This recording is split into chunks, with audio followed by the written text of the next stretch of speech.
Hi guys, welcome to Stoomcast. Today's our first episode. Delighted to have on my coach and professor, Marcos Nardini. Marcos is currently training for a competition down south, so we managed to get some time with him on the phone. Had a good chat about his journey from Brazil up to the present day. Obviously hearing about his vision for the future and things like that. So enjoy the episode. We'll see you in the next one. So obviously, Marcos, you obviously born and bred, raised in São Paulo in Brazil. Correct. Right, so obviously tell us a bit about that. How's São Paulo? How was it a nice place?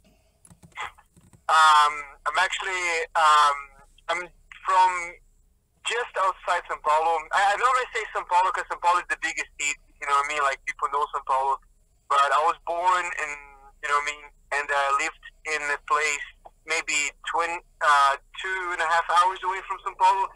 It's a small town called Socorro. It's a quite nice place and it has like lots of waterfalls. You know what I mean? Like I remember in my childhood, I've done like a lot of go to the waterfalls with my dad and a lot of fishing. You know what I mean? So it's a cool town to grow up with. It's like a cowboy town as well, and my family, they're all like cowboys. My cousins, I'm the only one in my family, like the male cousin that did not taking part on the rodeo, because all my cousins, they're all like riding bulls and doing all this kind of stuff.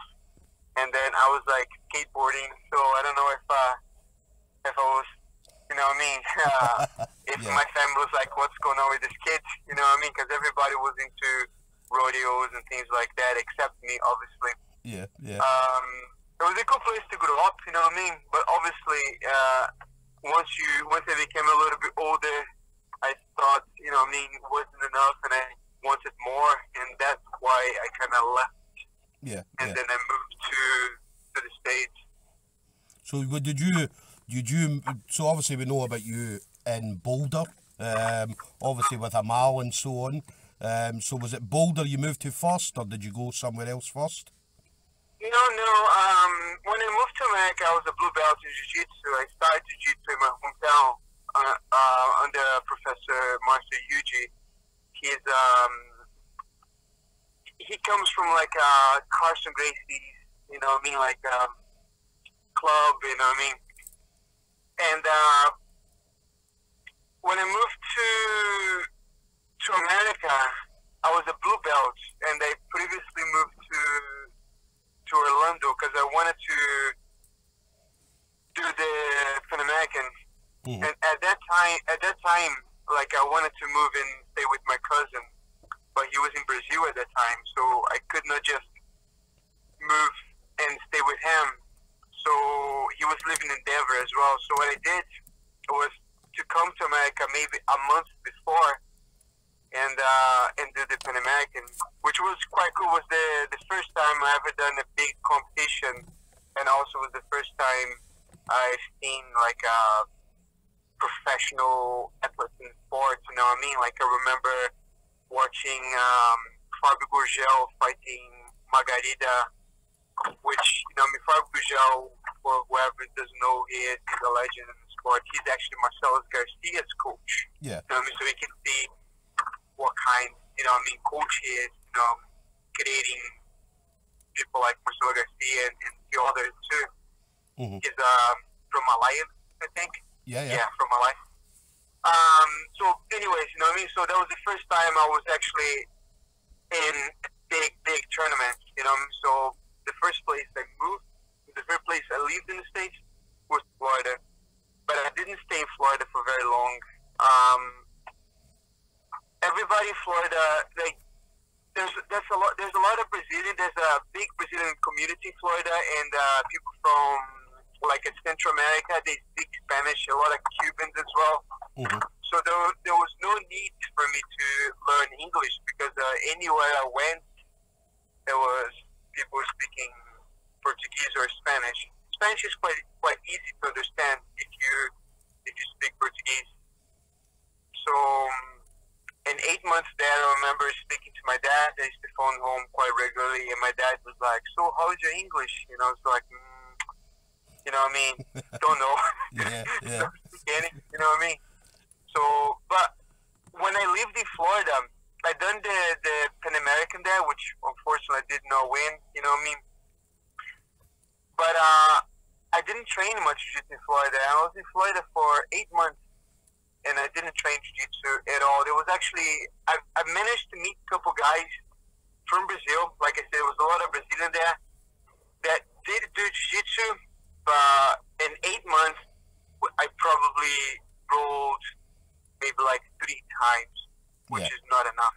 You know what I mean? My jiu-jitsu journey in the States really started when I moved to Denver.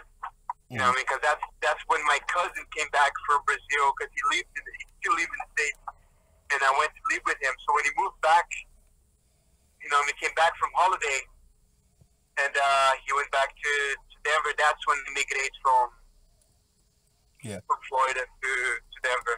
Yeah. So obviously with you, because obviously we know, obviously from speaking to you, that you obviously did snowboarding. So was snowboarding, was that something you took up in Brazil, or was that something you took up later? No, there's no, as far as I'm aware, there's no snowboarding in Brazil. I know that there are mountains in Brazil that snow. You know what I mean? If you go north in Brazil, people think Brazil being this really, really hot country, but not enough is snow for snowboarding. You know what I mean? In Brazil, it's like this: if you don't play football, you're a little bit of an outcast. You know what I mean? People doesn't want to play with you, because that's the main thing they do in Brazil, as you can see. Like, it's a cheap toy to buy. You know what I mean? So everybody has a ball. You know what I mean? So what people do all the time is play football in the street.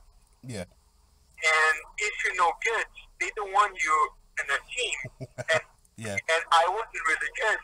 Yeah. So I didn't get to play in anybody's team. It's actually a funny story. The only time I played football was when my dad was the coach of a football team. Yeah. And that was the only time I actually got a chance to play. But our team never won a game. So there you can see that how bad it was. Yeah, yeah. So just because I didn't play in football, I started gravitating towards something else, which was skateboarding. You know what I mean? I skateboarded for quite some time growing up in Brazil, and I was quite good at. You know what I mean? Like everything I did, I wanted to become a professional at. Yeah. So when I moved to the States, and I was living in, you know what I mean, after living in Florida and moving to Denver afterwards, I met Amal, you know what I mean, that kind of story. And Boulder, they have a resort not too far away, and one of my cousin took me to the mountains to do a little bit of snowboarding, because he knew I was gonna like it because my skateboarding background. And I fell in love right away. You know what I mean? Like it was a passion for me, and to the point where I wanted to become a professional snowboarder. Yeah. I was going up the mountain quite regularly, and then it took me maybe a couple months to really get good at. And when I mean good at, not like in the professional level, but I could ride, and I was jumping, and I was doing all this kind of stuff. And my first season in snowboarding, I was riding with guys that were, you know me, who snowboarded for years. So I pick up quite easy. You know what I mean? Yeah. And obviously combining with jiu-jitsu, you know me, I was always busy doing snowboarding and jiu-jitsu. But at that time, the first year in Boulder, I was really kind of trying to make it as a professional snowboarder. Yeah. It didn't really work out, but it was something I was very passionate about. Yeah. And then obviously in Boulder, obviously training with Amal. So how did you come across? How did you guys meet up? How did you first meet Amal? Amal, I always consider Amal as like my dad. You know what I mean? Like he helped me everything I need. He done like he's a big part of my life. Yeah. Meeting him was almost inevitable. You know what I mean? Like my cousin, he was good friends with Mark Johnson. Mark Johnson is one of Mao's best friends. Mm-hmm. So if I wasn't gonna meet Mao just by jiu-jitsu itself, you know what I mean, I would meet Mao by Mark Johnson. You know, because my cousin used to go to Mark's house, and I met Mark before met Mao. You know what I mean? So that we would come that way. I would have met Mao by Mark. Yeah. But I lived in this block where there was a black belt living in the same kind of apartment blocks. And one day he took me to Boulder. At that time I was living in Denver. He took me to Boulder, and that actually how I met Mao. I got I was introduced to Mao. But Boulder is about an hour away from Denver, and what I used to do, I used to take the bus to Boulder to train, and it was quite a lot, you know what I mean, taking the bus back and forth.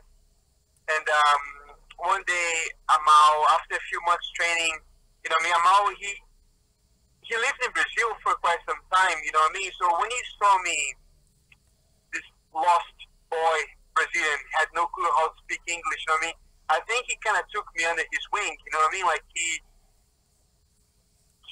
noticed that I was, you know what I mean, I was passionate about jiu-jitsu, and I was good enough to, you know what I mean, to do something with it. Yeah. So he invited me over. I was like, hey, he invited me over to stay at his house. So for a while, I was flatmate. Yeah. So I moved from Boulder. I moved from Denver to Boulder, and I lived with Mao at his house, which he actually had two other students of his living in the house. So it was quite a good time, you know what I mean? Because there was 4 jiu-jitsu fighters living in the same house, you know what I mean? I remember they had like carpets on some part in the garage. Yeah. I used to roll with one of my flatmates, getting like a knee burn all the time because I don't know if you ever roll in the carpet. It's not soft. Yeah. You know what I mean? So you got like your back is always scratched, your knees always scratched. But that's kind of the beginning, you know what I mean? When I first met Mao. Yeah. So when you went to Mao, so at that point you were a blue belt, yeah? I was a blue belt when I went to Mao, and Mao graded me to my purple, maybe just under a year training there. Yeah. And then I maybe stayed purple for a year and a half. Then I got my brown belts, and then I got my black belt right short after that. Yeah. So obviously your time in Boulder. I mean, I remember I listened to one of Amal's podcasts that he did, and his story was pretty similar when he went over to Brazil and he didn't speak any Portuguese. So he only spoke English, and where he went, nobody spoke English. Everybody spoke Portuguese. So he was the same. He was talking about how for, I think it was about 6 months, he was phoning back all his friends in America just to have conversations with people because he hadn't spoke to anybody for weeks at a time. So it sounds very, very similar to, obviously, when you were in America, you spoke little or no English at all. So obviously when Amal must have met you, it must have been like, it was a similar situation for him when he was in Brazil. So that's quite cool. I mean, what obviously from Boulder then, what took you to New Zealand? Because obviously, did you go from Boulder to New Zealand straight away, or did you go anywhere beforehand?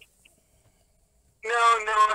The thing is, like, when I lived in the States, you know what I mean? Like, I couldn't stay there forever, you know what I mean? Like, I had to go. Yeah. Like I said, like, I was really passionate about snowboarding. Like, I always felt that jiu-jitsu wasn't even a hobby anymore. Jiu-jitsu was like a lifestyle. Yeah. You know what I mean? Like, jiu-jitsu was part of what I did, you know what I mean? Part of who I am. So I needed a hobby, you know what I mean? So snowboarding was the hobby. Yeah. I was good at it. And when I decided to leave America, I didn't want to go back to Brazil. I never felt that I belonged there anymore. You know what I mean? I felt that I wanted something more. So moving back to Brazil was something that I never really considered. Yeah. So I was looking around and trying to figure out what I wanted to do. I wanted to keep doing snowboarding. Maybe I have a chance to become a professional. See, you know what I mean? Yeah. So I looked at the map. Basically, I had the map right in front of me, and I was picking countries that has good snow for snowboarding, and obviously that I can continue learning English. You know what I mean? I wanted to go to a college and try to learn English properly, writing and reading and things like that. Yeah. So I heard that New Zealand is quite known for extreme sports, and the Americans, like professional snowboarders, they do back-to-back season from America and New Zealand, because the season there is the opposite. When it's winter in America, it's summer in New Zealand. Yeah. So when it becomes, you know what I mean, like hot in the States, the snowboarders, they follow the season, and that's what I did. So when it became summer in the States, I moved to New Zealand to continue my snowboarding. But I also done, I went to a college there too, just to get like not like an English degree, but to learn a little bit more, you know what I mean? Yeah. So New Zealand for me was kind of like trying to see how far I can go with snowboarding, and obviously learn a better English. Yeah, yeah. So I was in New Zealand for like a year and a half, and to you know what I mean, I realized my turning point was when I was coming down. I was at that point when I was in New Zealand, I was riding good. You know what I mean?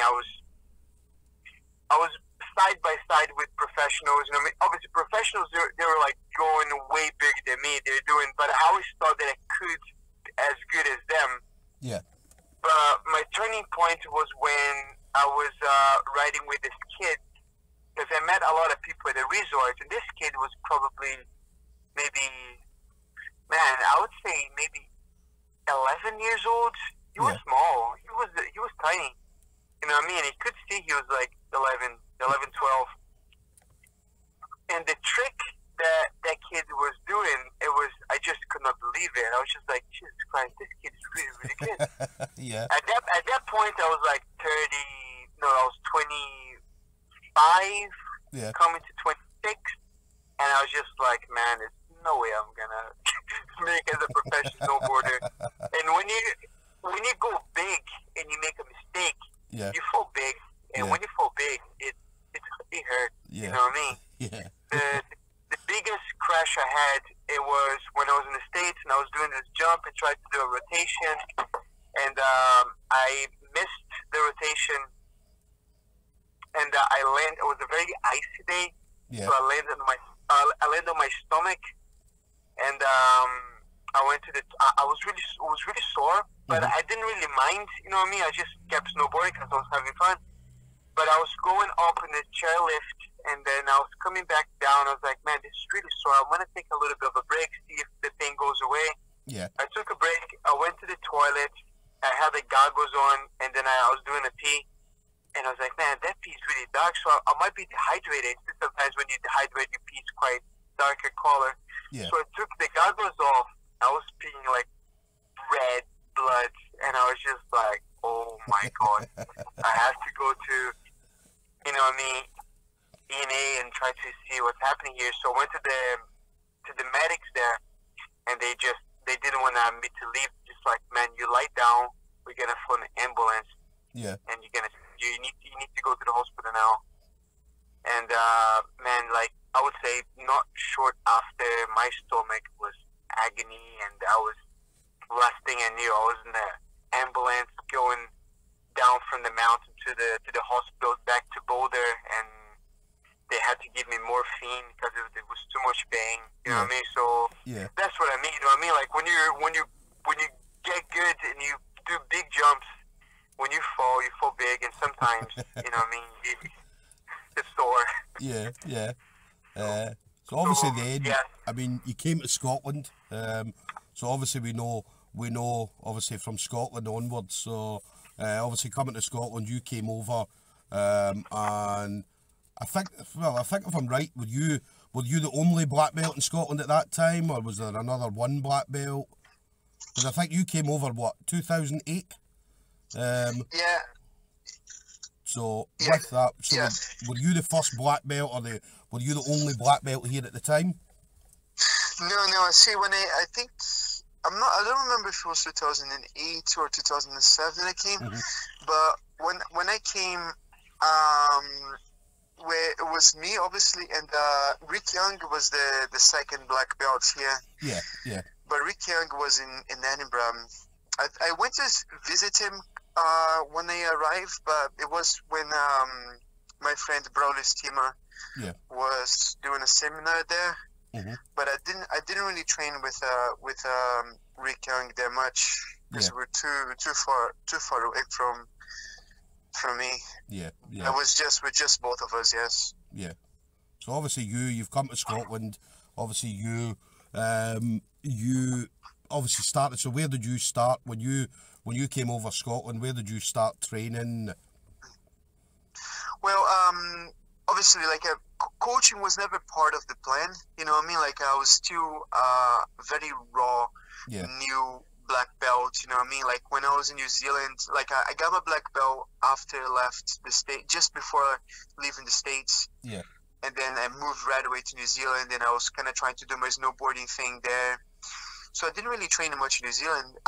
Jiu-Jitsu is all over the world, you know. You always find one or two that does Jiu-Jitsu. So there were people in Queenstown that done Jiu-Jitsu. Yeah. And I did train maybe, I would say in a year and a half living there, I trained maybe 5 times. Yeah. You know what I mean? Obviously, that's absolutely nothing. So I was very new black belt. So when I arrived in Scotland, I wasn't looking for a coach or anything like that. So I went online, and I was going to stay around the Glasgow area. You know what I mean? Like I lived in Ayrshire, which is kind of near Glasgow. Yeah. And the only place I could find that done jiu-jitsu was the Grip House. And that actually was the first place I went to. And I met Paul McVeigh, great guy. Yeah. And Guy Ramsey, fantastic guy too, and all the other guys there. But I think Paul at the time, he was a purple belt, if I'm not mistaken. I don't think if I met Gary right away. I think I met Gary, you know what I mean, a couple months after. But Gary was still brown, purple belt, I think, as well. Yeah. But I used to go there to train a few times, and they're very nice people. They kind of helped me out as well. I used to do my training there, and I could use the gym for privates. Yeah. And they used to actually promote on their websites that, you know what I mean, like privates with Marcus Nardini here, you know what I mean. Obviously, they had their coaches there, so they didn't really need me to teach there. Yeah. But I had a space there for privates, so I used to do a couple privates there with some of the guys. But Paul introduced me to a guy from Kilmarnock. Yeah. That he had like a small group of people training there, and they did not have a coach. Yeah. You know what I mean? And I remember he was saying something like he was like, listen, you're a black belt, you know what I mean? Like you don't want to be working under anybody else. You can just do something yourself. Why don't you just go over there and try to get, you know what I mean? Like kind of like be your own boss and just kind of create a team there. You know what I mean? Help those guys out. If you live, because I lived in Beath. Beath is not that far away from Kilmarnock. Yeah. Yeah. So that's how everything began. But at that time, again, I wasn't really a coach. I was a black belt, but I was still learning how to be a black belt. You know what I mean? I don't think I've done a competition as a black belt yet at the time. Yeah. So that was me there. Got a couple classes, teach a couple of the guys there, And man, at that time in Ayrshire, if you were a blue belt, everybody's like, "Ooh, blue belt." You know what I mean? Now imagine getting a black belt from Brazilian Jiu-Jitsu. You know what I mean? Not even that. It's from Brazil. Yeah. So it wasn't difficult. You know what I mean? It became, I was busy quite right away. You know what I mean? So there was quite a lot of people wanting to try Jiu-Jitsu, and so it wasn't difficult to creating a team. But Ayrshire at the time, Jiu-Jitsu was quite new. Yeah. You know what I mean? At that time, 2008 maybe? Yeah. And Ayrshire is more like a Thai boxing kind of area. You know what I mean? So it's Thai boxing, judo is quite big right there. Jiu-Jitsu was still like quite new. You know what I mean? Yeah. And I remember people wanting to do privates with me. And then I used to go, all right, cool, so what do you want to learn? They're like, no, let's just roll. Let's just roll. I was like, oh, okay. So they used to roll with me for like a whole hour. Yeah. Not wanting to learn a bit and just getting their ass kicked, you know what I mean? Because they just wanted to see what it is to roll with a black belt. That's what I thought, you know what I mean? You know what I mean? And I used to get people like that all the time, like just getting... And I never seen them again. You know what I mean? They used to come, pay money for a private, and then just roll. You know what I mean? Yeah. But I had a couple friends there that kind of helped me out finding a big area, which was the quote-unquote Hawaii Judo Club. Yeah. You know what I mean? I met good friends. You know what I mean? I met quite a lot of people that were interested in Jiu-Jitsu. And I had maybe 20 guys training with me there. You know what I mean? At that time, Jiu-Jitsu was starting to get big. You know what I mean? So that's kind of how everything started when it comes to creating a team. But then again, that was my first year in Scotland. Yeah. I wasn't really a coach. You know what I mean? I was putting myself on that position because I was a black belt. And people wanted to learn with me, and I'd say like, okay, you know what I mean? Like I took the opportunity because you know what I mean?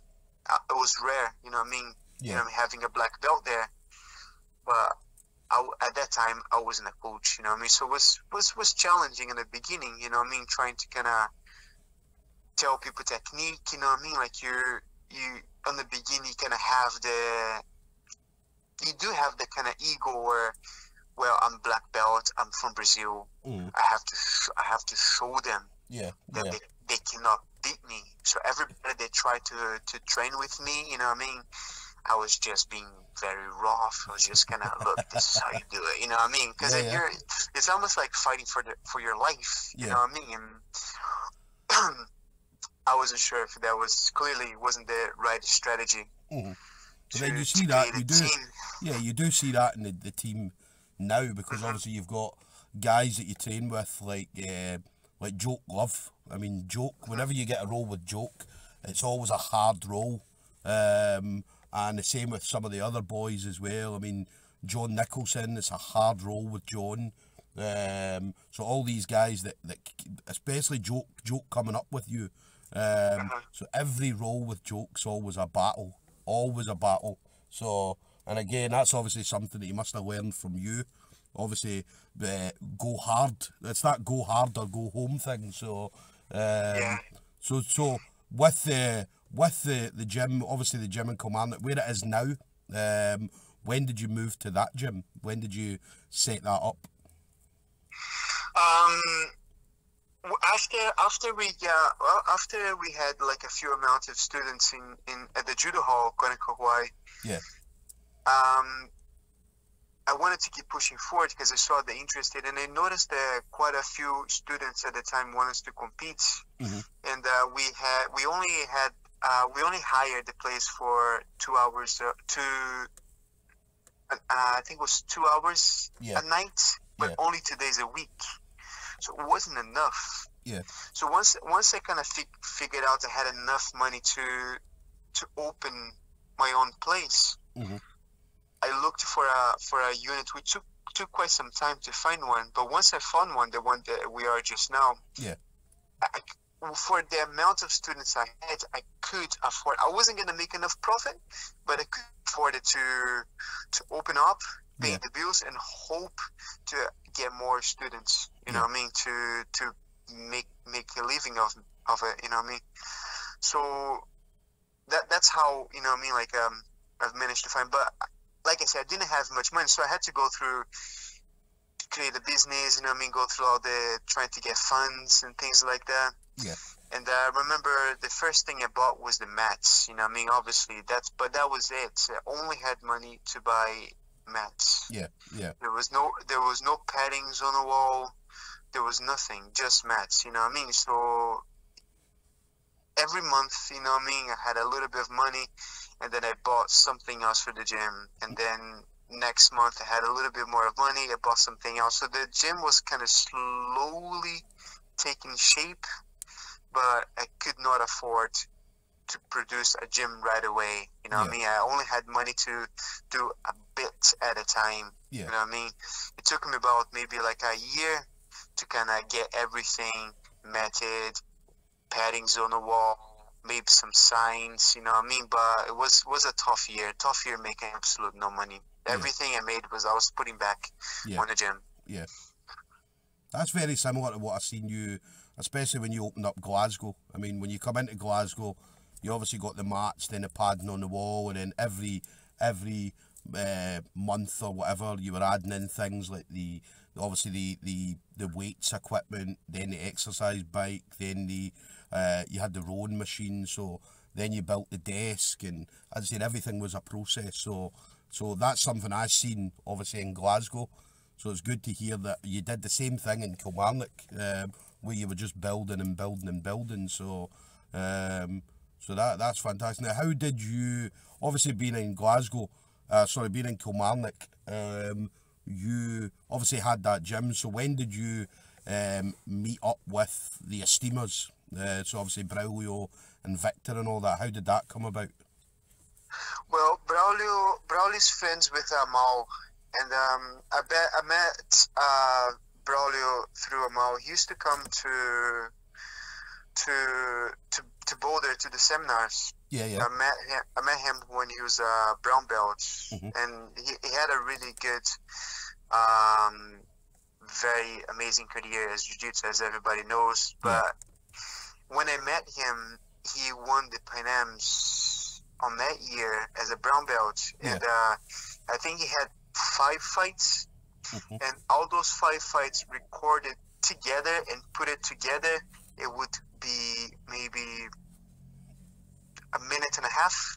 Right. You finish every single fight in seconds. Right. You know what I mean? So he really had that. You know what I mean? Like he was a big name. Coming up to become a quite high level black belt, and he became at one point one of the best jiu-jitsu, #1 in the world. You know what I mean? Winning and beating guys like Marcelo Garcia. You know what I mean? So Brawl used to come to Boulder, Amal's gym for seminars. That's kind of how I met him. I knew he lived in UK. So when I moved to Scotland, he was the first guy I contacted really. I was like, hey Brawley, how you doing? Remember me? Not expecting, because he was famous. He became quite famous, you know what I mean? I was like, hey, remember me, Marcus, from Amal's gym? And he's very humble, you know what I mean? I like Brawley. He was like, hey Marcus, of course, I remember you. Come. You know what I mean? And that's when he went to Rick Young's gym to the seminar, and that's the first time I saw him. You know what I mean? Like when I moved to the UK. I did a couple trips down to Birmingham to train at his gym. But it for me was a bit difficult to make that regular, you know what I mean? And so that's why it didn't work out to train with him as often as I want to. But yeah, Braulio's a cool guy. Braulio's cool, I met Braulio back in, I was a white belt. I think I just got my 3rd tab. So obviously Gracie Baja, as you know, have the GB1, the GB2, GB3. Whilst you're in the GB1, you can't really do a lot.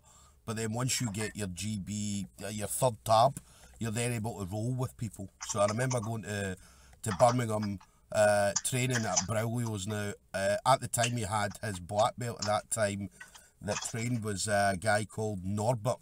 And Norbert was the one that was doing the no-gi class. So obviously I did the no-gi class, and then as I was coming out, Braulio was coming in, and I was like, hey, Braulio, yeah. So obviously being a fanboy, getting a picture taken with him and things like that. And yeah, man, he was cool. He took time and he said, oh, you're from Glasgow. Do you know what I mean? How's obviously the gym in Glasgow and so on. Obviously I was at Gracie Baja, Glasgow at the time. So yeah, he was a cool guy. And what about Victor? When did you meet up with Victor? When did you first meet him? Well, it's one of those days that when I went to see and train with Braulio in one of his gym. Yeah. Not the one he has just now, but he used to have a gym before that. Yeah. And Victor was on the mat at that time. Yeah. And that's pretty much how I met him. He introduced me to his brother, and I had a training with his brother, and you could see at the time, man, Victor is a different level. He's smaller than Braulio, Yeah. so you feel you have a chance because he's not as big as Braulio. Yeah. Braulio's impossible. You cannot do anything on him. Yeah. I mean, but Victor, because he was a bit smaller, you thought you could do something, but he's the same kind of breeds, you know what I mean? It's Yeah. good, you know what I mean? Like extremely tough and very, very technical. Yeah. And then moving into, obviously you had the gym in Kilmarnock, and then you decided to take up MMA, having a bit of success in MMA as well. Obviously you went 2-0, and then obviously came up against Sergio Greco, and then eventually last fight I think was Norman Park. Obviously Norman Park, as we know, went into the UFC and done the things that he done. So what kind of got you, obviously Brazilian Jiu-Jitsu, you see a lot of Brazilian Jiu-Jitsu kind of black belts moving over into MMA. So was that similar for you, or how did that come about?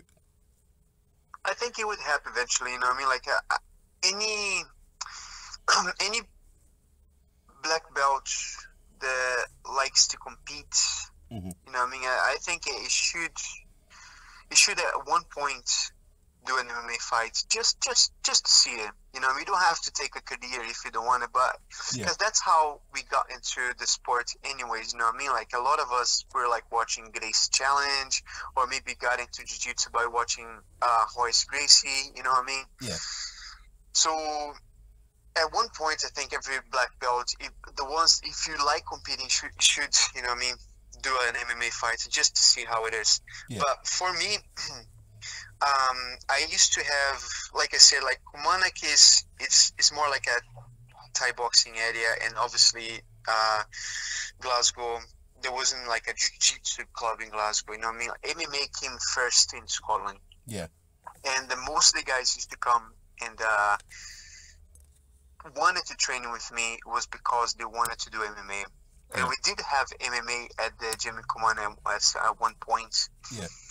So I became curious, you know what I mean? Like I say, I was friends with, I'm good friends with Paul McVeigh, you know what I mean? And Paul was, at the time, he was doing well, fighting at Cage Warriors. Yeah. And I used to go and train with those guys, and I mean, just messing around. And I did get curious. It's like, well, I wanted to see what everybody likes this so much, you know what I mean?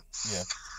And, but I could not get a fight. I started training MMA with John Nixon at the unit, because I used to do classes there, and I thought it would be more convenient for me just to join in the team there, and he would be my coach and help me out. The D unit guys were like, you know what I mean, they're tough guys. Yeah, it's that part of Scotland. You know what I mean? It's that part of Scotland is tough, man. So he was helping me out, getting myself ready, but he could not get a fight because, you know what I mean, who was going to fight a Brazilian guy, black belt? Yeah. You know what I mean? At that time, nobody. So, amateur, I'm saying. I mean, who amateur would take that fight? So, it was no amateur fighting for me. So, I had to go straight to pro. Yeah. And I fought a guy from France. Apparently, he's really good. But I finished him in maybe like a minute with armbar from the back. Yeah, first round, yeah. Yeah, first round. So I was buzzing. I was like, yeah, cool. You know what I mean? I think I can do this. Yeah. And not long after, I got another fight against a guy, Olaf Pastor, if I remember his name correctly. Yeah. he was kind of a pioneer, you know what I mean, in Europe. I think he's from France. Mm-hmm. And they had like many professionals under his wings already, you know what I mean? So he done quite a lot of MMA. Yeah. So for me, it would be like a big step. Yeah. So I fought him, and I completely dominated him, you know what I mean, and ground and pound. I could not finish him, but I controlled 3 rounds, and no doubt about it, you know what I mean? Very good performance. Yeah. And then I think I got kind of overheaded right there, and I was just like, man, I'm good at this, you know what I mean? And I went to John. I was like, John, who is the best in Europe? And he was like, at that time was Sergio Greco, and it was like, oh, Sergio Greco. Was like, I wanted to fight him. Yeah. I think MMA, it's like, I think I get this. Yeah. But I was doing jiu-jitsu. I wasn't fighting MMA. I was doing jiu-jitsu on the cage. Yeah. You know, I mean, everybody knows that MMA has evolved. Yeah. It's not just learning one discipline. You have to know everything. You know what I mean? You don't have to be the best in everything, but if you know everything, you can become good at. Yeah. So I was training for this fight. You know what I mean? Like, he accepted the fight, and that was the first time I lost in MMA, and it was the first round. I done okay, you know what I mean? Like, it was a scramble, you know what I mean? I managed to kind of do some of the techniques I was, you know what I mean, I was training at, and I was on top, and, you know what I mean? So it was okay. Yeah. I could argue that I won the first round, but, you know what I mean, it was an exchange. But the second and the third round was all Greco, you know what I mean? I had absolutely no cardio left. I didn't want to strike with him because I wasn't really sure how to do it. Mm-hmm. Against a guy that level. He ground and pounded me for the next 2 rounds, which it wasn't pleasant. I survived, you know what I mean? I went in the distance, you know what I mean? Mm-hmm. But that was a kind of reality check for me. As like, that was my 3rd MMA fight, fighting number 1 in Europe. Yeah. So it was like, okay, maybe I need more training. But it was difficult for me to get a fight because nobody was willing to fight me. You know what I mean? Like, I had too much. They didn't see me as somebody that only had 3 fights or 2 fights. You know what I mean? At that time, 3 fights. They saw a Brazilian black belt. Yeah, yeah. So to get a fight with that coming first, you know what I mean, with that kind of in my back, but they couldn't get it. So the only people that were willing to fight me were people who were very good already. Yeah. That wants to beat a black belt in jiu-jitsu, you know what I mean? So for Norman Park, it just happens, you know what I mean? Like, I wasn't really looking for any fights. One day, Rob McCrum, which is a good friend of mine, sadly passed away. He told me, he's like, listen, there's a MMA show in Ireland, and the main event the guy has put out, I'm fighting in that show, and I've mentioned your name, and the guy agreed to have you fighting for the title against Norman Park. Yeah. And I don't know who Norman Park was at the time, you know what I mean? He was known in Ireland, but I wasn't really following MMA. Yeah. I was just doing for fun. I was like, sure, why not? You know what I mean? I took the fight. So it was quite funny because I was, you know what I mean, like a Brazilian guy fighting from Scotland, fighting a guy from home, like their hero, you know what I mean? So when they announced my name, ladies and gentlemen, please welcome Marcos Nardini. I had a couple friends of mine on the watching the fight. Yeah. I could hear from very far away. It's like, come on, Marcos! You know what I mean? Yeah, yeah. And the whole place was silent. You know what I mean? Those guys probably got beat up. Yeah. And then they announced, and his opponent, Norman Park. The whole place was just jumping and buzzing. Yeah. And but I knew he was good coming up to the fight, so I did work my stand-up, which luckily for me, it did pay off because I could not take the fight to the ground, and we ended up exchanging for 3 rounds on our feet. You know what I mean? So it was a very tough fight, but you know what I mean, it obviously he took the win. Yeah. And at that moment, I was just, man, I don't know if I really like MMA. You know, I like the sport, Yeah. but I wasn't passionate about it. And a lot of people that like MMA, you know, I mean, some of them will do for free. Yeah. They will do forever. You know what I mean? They'll fight for free. Mm-hmm. You know what I mean? At one point at least.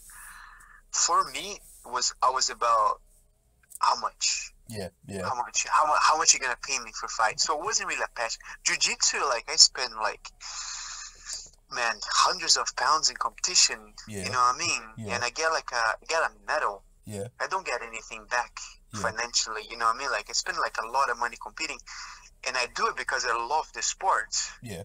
But for MMA, it was more like, okay, if I'm gonna fight, how much money are you gonna pay me? So it wasn't really a passion. So after the fights against Norman Park, I was just like, man, I'm not gonna do this anymore. I don't love it. You know what I mean?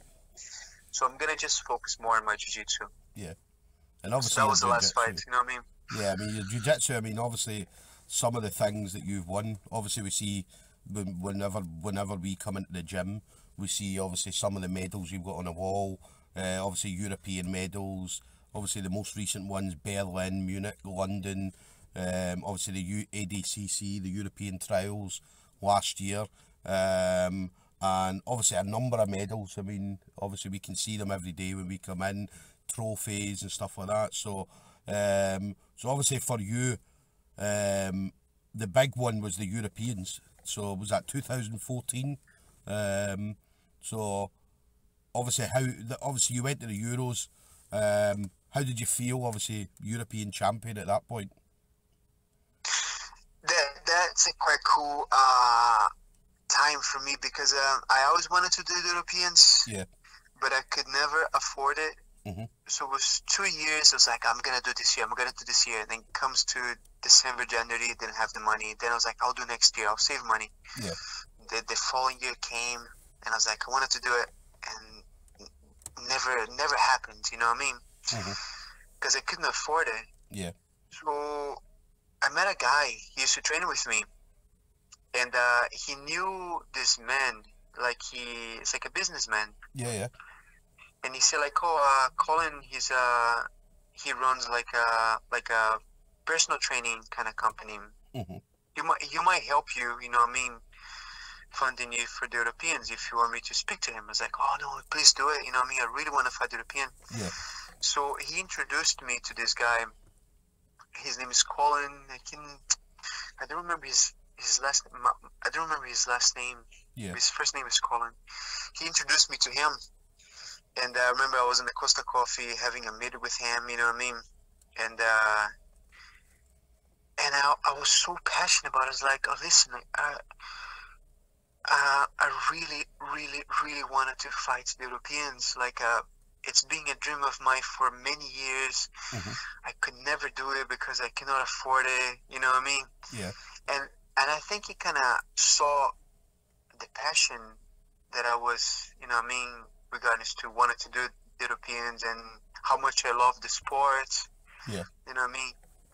He felt it, you know what I mean? So he was like, okay, I'll pay for you to fight the European. And I was like, oh, really? Can you sponsor me? He's like, yeah, I'll pay for you. Yeah. And I was like, oh, anything I'll be grateful. You know what I mean? I'll try, you know what I mean, my very best to get whatever. Mm-hmm. He was like, no, I'll pay for the whole thing. Right. How much you think it's gonna be? It was a lot of money, you know what I mean? It was like over 500 pounds. You have to pay for your accommodation, food, fly, everything. Yeah. He's like, I'll just pay for you. I was like, oh man, thank you very much, you know what I mean? And I train like a beast. Yeah. You know what I mean? Like I didn't have like high level people to train with. So in my head it was like this: if my fitness level is better than anybody that I'm competing against, I'm gonna win. Because if they're gonna get tired and I'm not, and I have enough experience to know that people, doesn't matter how good you are, if you're tired, you're in trouble. Yeah. You know what I mean? Like you're fighting against somebody else that knows how to fight. you're in trouble. Yeah. So that was my game plan, you know what I mean, trying to be very fit. Because I only had white belts and blue belts to train with to prepare myself to the biggest jiu-jitsu competition in Europe. Yeah, yeah. So I trained like a beast, you know what I mean? Like I cannot describe how much I trained for it. And I remember when I was fighting, and my first fight I won. My first fight was quite easy, and I remember thinking to myself, like, man, if every fight is like this, I won already. Yeah, yeah. And then I had my second fight was hard, and I was like, fucking hell, this was hard. I almost lost it. And then my third fight was even harder. I was like, Jesus Christ. It was getting close to the finals. Yeah. But I was thinking to myself, I don't want to know if I'm in the finals. I don't want to know where I'm in the division. I'm going to just keep my head down. They call my name, I go fight, do my best to win, come out, and repeat that. Yeah. And I remember I was like, fight in and out the mat for quite some time. And then I was like, man, I don't know where I'm in a division here. So I remember looking next to this guy. I was like, man, where are we? And he was like, this is the finals. Yeah. And I was like, oh my God, can I believe I'm in the finals in the Europeans? and I was like, you know what I mean? I just couldn't believe it. And I had a quite hard fight in the finals.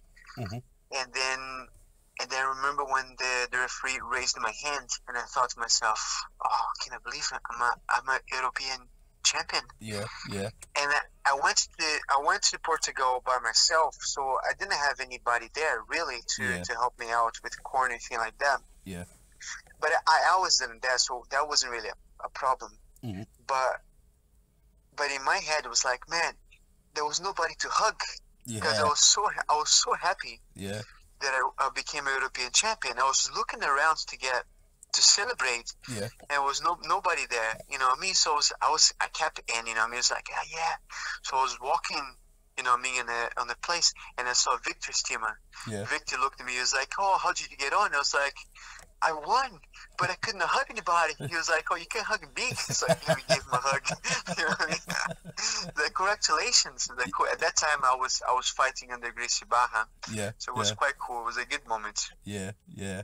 No, I was the same. I mean, obviously when I first met you, one of the first times I met you was, I think it was the Scottish.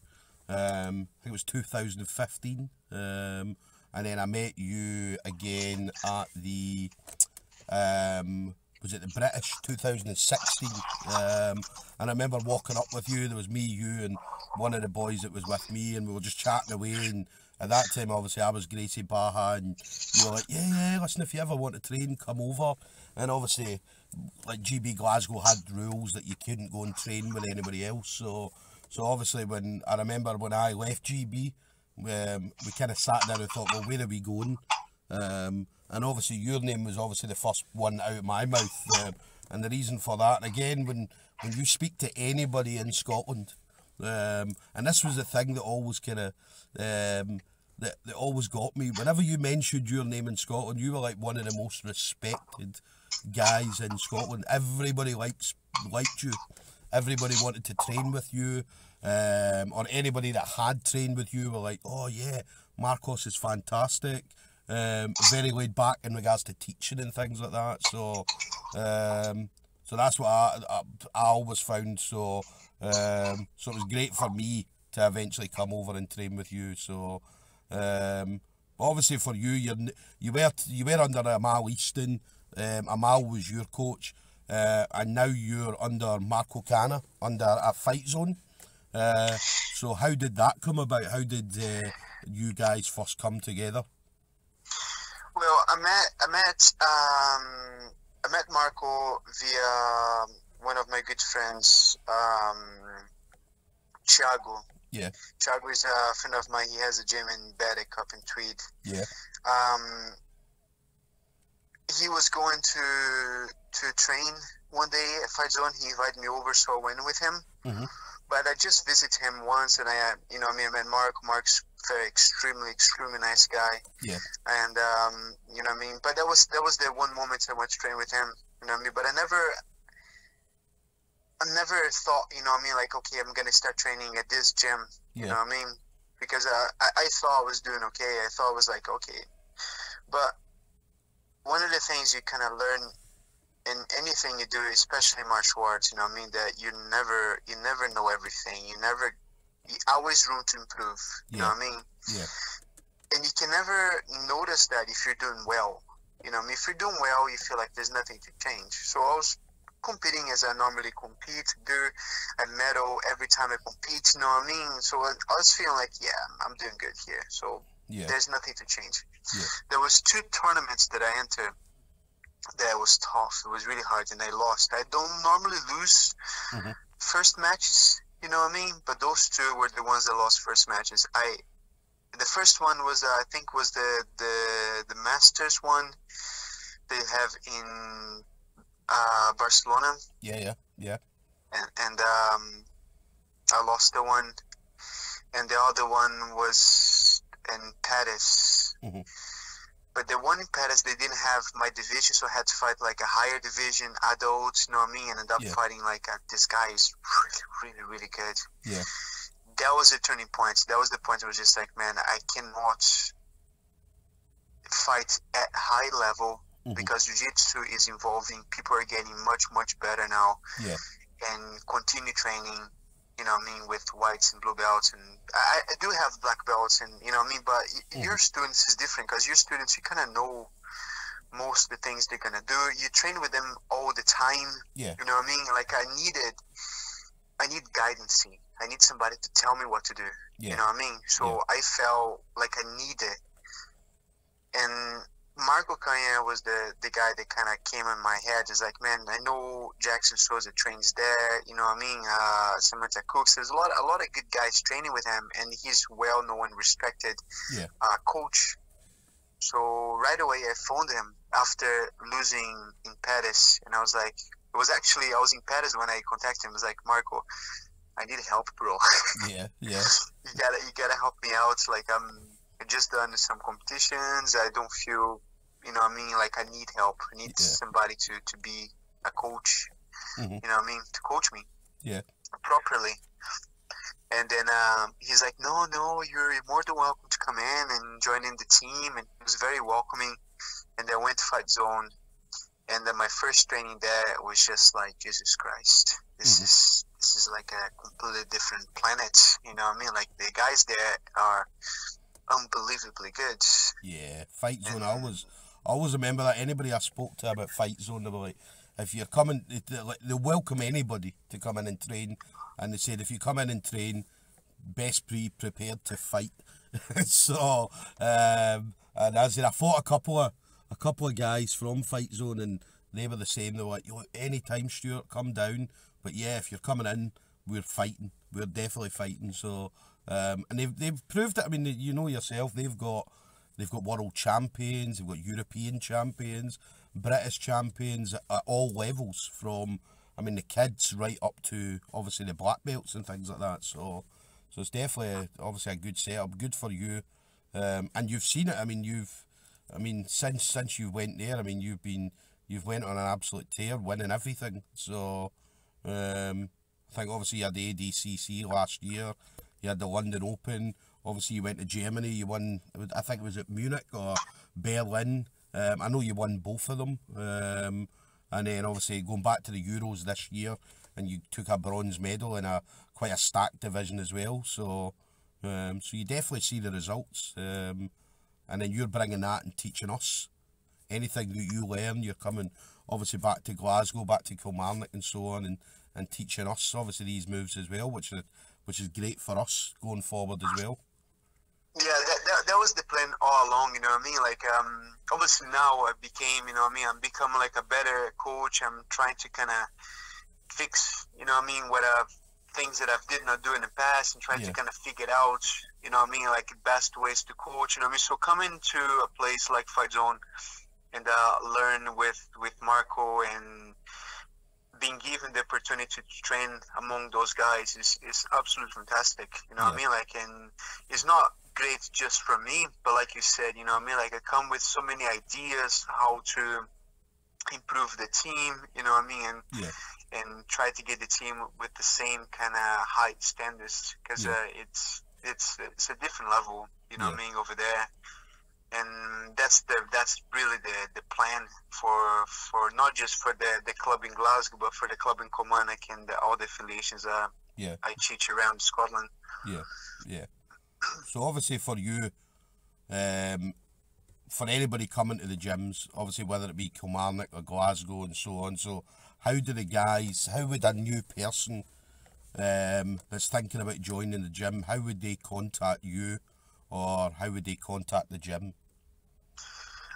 They can always, Facebook is quite a common, you know what I mean, like everybody's on Facebook these days. Just Google, if you're into jiu-jitsu, you know what I mean, like you Google MNBJJ, I'll be there, you know me, or Marcus Nardini. They can reach me through personal as well.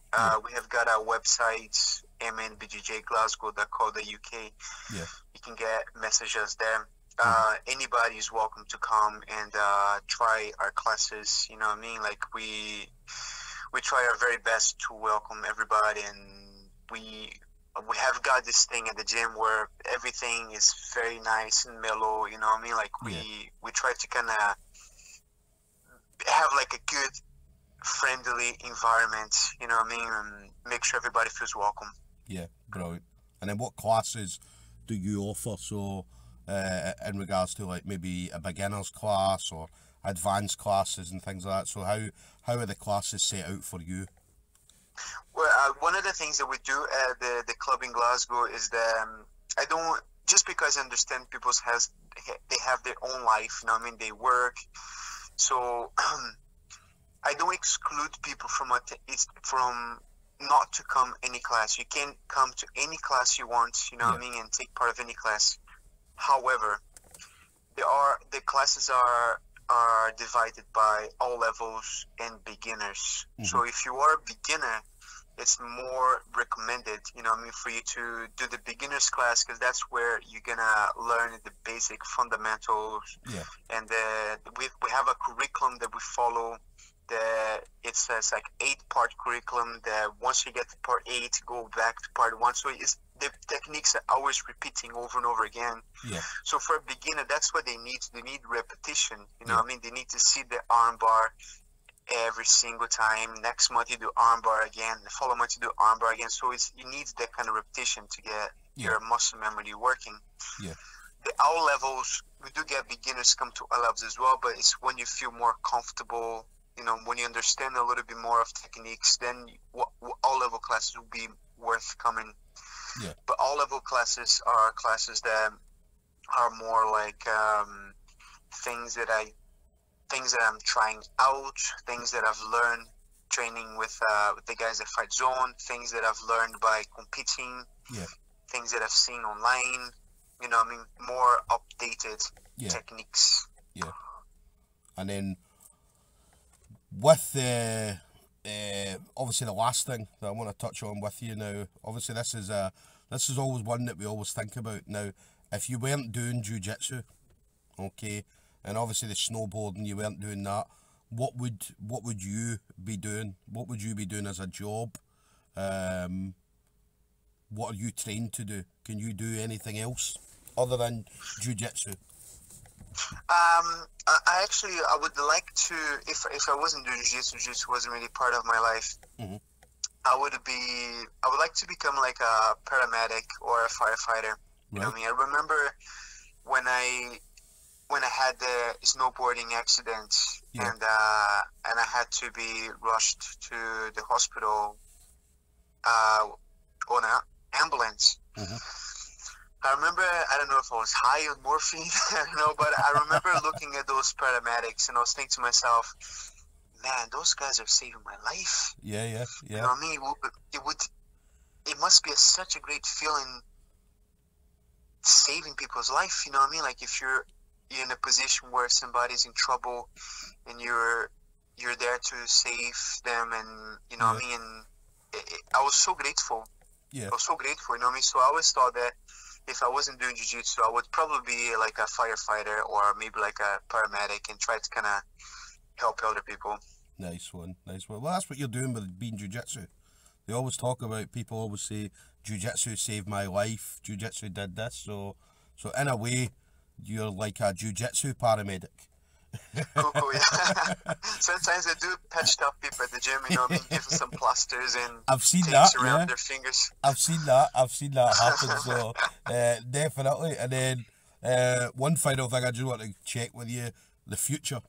So what do you see for the future of, obviously, for you, for MMBJJ?